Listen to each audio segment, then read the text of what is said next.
They said it was just a prank.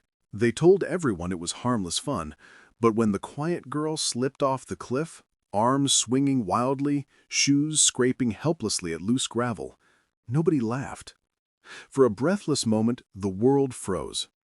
If you enjoyed the video, don't forget to like and subscribe.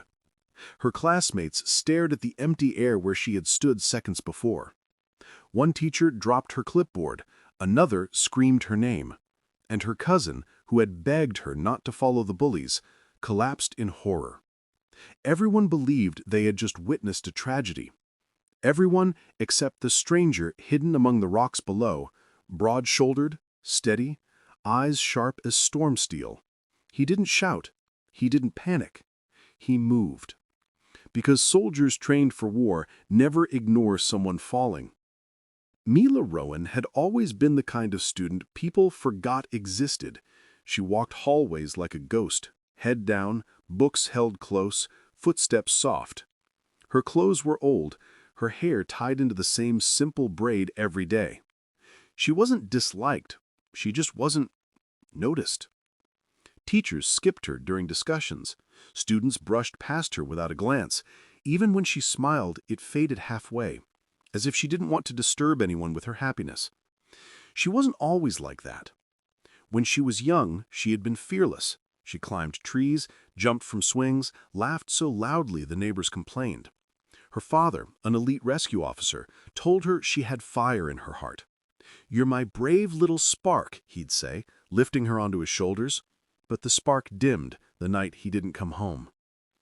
The news came wrapped in uniforms and sorrow. A mission overseas, equipment failure, no survivors. Mila was 10, but old enough to understand the look on her mother's face, broken, silent, swallowed by grief. The house became a place of quiet footsteps and unspoken pain. Mila learned to shrink herself so her mother wouldn't worry.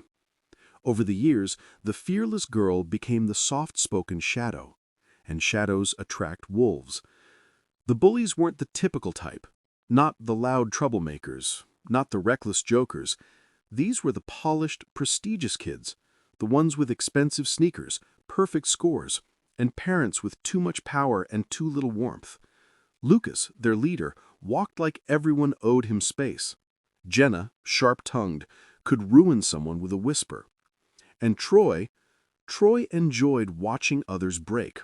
Mila was easy prey. They mocked her clothes, her silence, her trembling hands. They joked about her father's death, softly at first, then louder when they realized nobody defended her. She didn't fight back. She didn't even look up. She folded into herself, praying the day would end. The school's coastal field trip should have been a break. Sunshine, sea breeze, teachers distracted by snacks and music. Mila sat on a bench, sketchbook folded on her lap, hoping to hide until it was time to go home. But predators don't ignore weakened deer. Lucas approached with a grin that didn't reach his eyes. "Hey, Mila! Want to see something cool?" Jenna giggled behind him. Troy cracked his knuckles like he was warming up for a show. Mila's stomach twisted. I should stay with the group." "Come on," Lucas insisted, voice honeyed but cold. "The view is amazing." When she hesitated, they taunted her. "Scared? Such a baby. No wonder your dad—" She followed them, not because she trusted them, but because she feared making them angry more than she feared the cliff itself. The cliffside was steep, rugged, and breathtaking. Waves crashing against jagged stone far below. The sunset painted everything gold, but Mila felt only dread. Lucas nudged her closer to the edge. "Don't look down," he teased. Jenna lifted her phone. Troy whispered, "Bet she'll scream." Mila wanted to run. She wanted to cry, but her voice refused to form words.